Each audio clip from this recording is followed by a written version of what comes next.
Hello student, मैं Sanjeev Kumar, NCERT inter class का math आपके सामने। एनसीईआरटी क्लास 12 मैथ और चैप्टर अध्याय 3 आव्यूह, जिसे हम मैट्रिक्स के नाम से भी जानते हैं। आज हम आपके सामने प्रश्नावली 3.1 स्टार्ट कर रहे हैं। तो बाकी इसका इंट्रोडक्शन मैं पहली वाली वीडियो में अपलोड कर चुका हूं।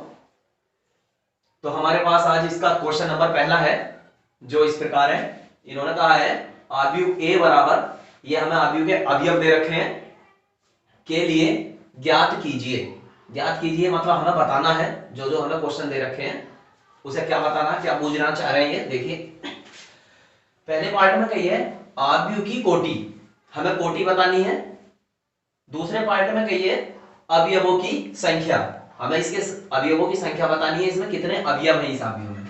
और फिर अवयव A13, A21, A33, A24, A23, इनकी वैल्यू बतानी है। तो देखिए हम शुरू करते हैं। हमसे बताना है आव्यूह की कोटि। तो आव्यूह की कोटि के लिए हमारे पास एक फार्मूला है, पंक्तियों की संख्या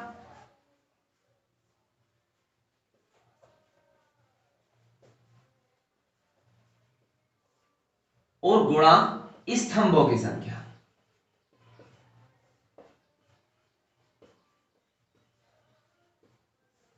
यदि हमें किसी भी चीज की कोटि याद करनी है तो उसमें हमें यह पता होना चाहिए कितनी पंक्ति है, और यह पता होना चाहिए उसमें कितने स्तंभ हैं। तो पंक्ति जैसा मैं तुम्हें बता ही चुका हूं, हमारे पास मान लीजिए ये कोई आव्यूह है 1 2 3 4 5 6 7 8 9।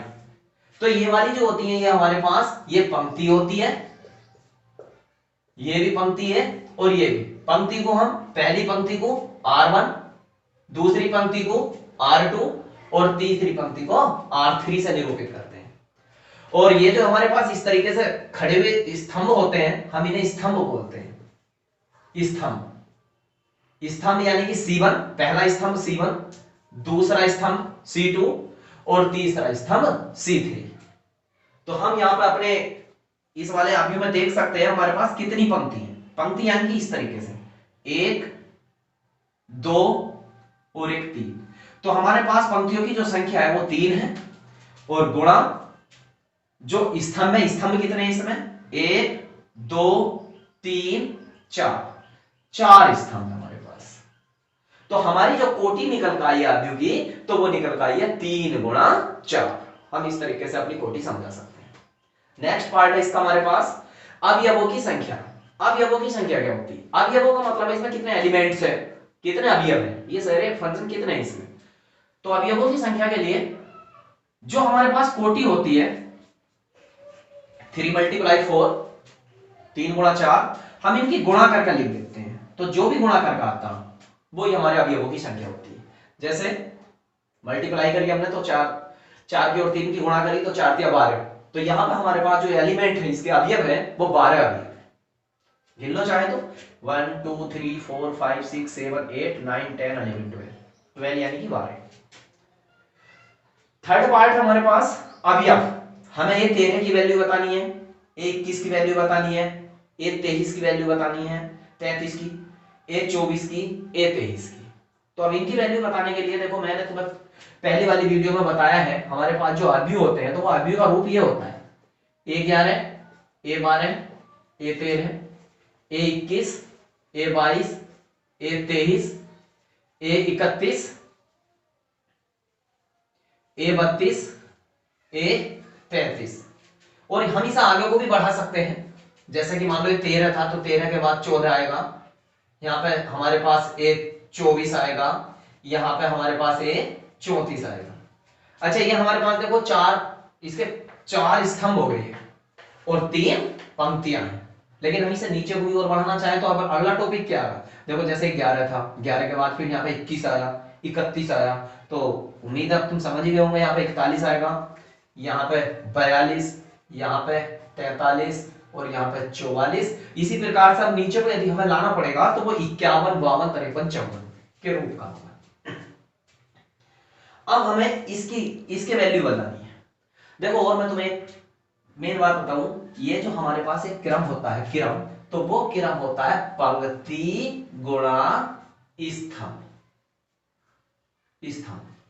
यानी कि पहली जो चीज है वो पहली पंक्ति होती है और जो बाद की होती है वो हमारा स्तंभ होता है। तो इसमें जो हमसे पहले कहिए तो वो कहिए पहली पंक्ति, यहां 1 लिखा हुआ है, 1 का मतलब है पहली पंक्ति, और बाद में 3 है, इसका मतलब है तीसरा स्तंभ।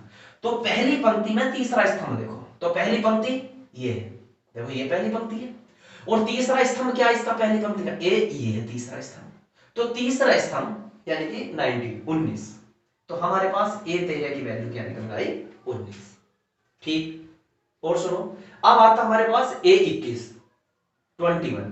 तो 21 के लिए हम क्या करेंगे, यानी कि दूसरी पंक्ति है और पहला स्तंभ है। देखो पहली वाली ये वाली जो चीज होती है पंक्ति होती है पहली वाली चीज, दूसरी वाली चीज जो होती है वो हमारे पास स्तंभ होता है।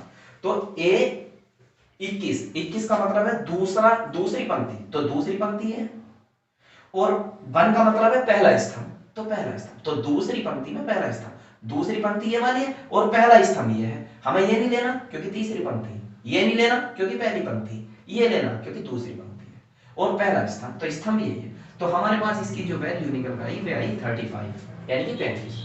अब आता है ये 33 का मतलब है तीसरी पंक्ति और तीसरा स्तंभ, तो तीसरी पंक्ति ये और तीसरा स्तंभ 1 2 3 ये क्या बना हमारे पास -5, क्योंकि तीसरी पंक्ति है और तीसरा ही स्तंभ है। इसी के साथ हमारे पास A24 का मतलब दूसरी पंक्ति और चौथा स्तंभ, तो दूसरी पंक्ति ये रही और चौथा स्तंभ ये है, चौथा स्तंभ, तो वो हमारे पास क्या है 12 यानी कि 12। फिर आता हमारे पास A23 का मतलब दूसरी पंक्ति और तीसरा स्तंभ, तो दूसरी पंक्ति तो ये है और तीसरा स्तंभ ये है। हम ये क्यों नहीं ले रहे, क्योंकि ये पहली पंक्ति में है। हम ये क्यों नहीं ले रहे, क्योंकि ये तीसरी पंक्ति में। हमें कौन सी पंक्ति चाहिए, दूसरी, तो वो संख्या है हमारी 5/2 यानी कि 5। इस तरीके से आपका क्वेश्चन नंबर पहला वाला कंप्लीट होगा।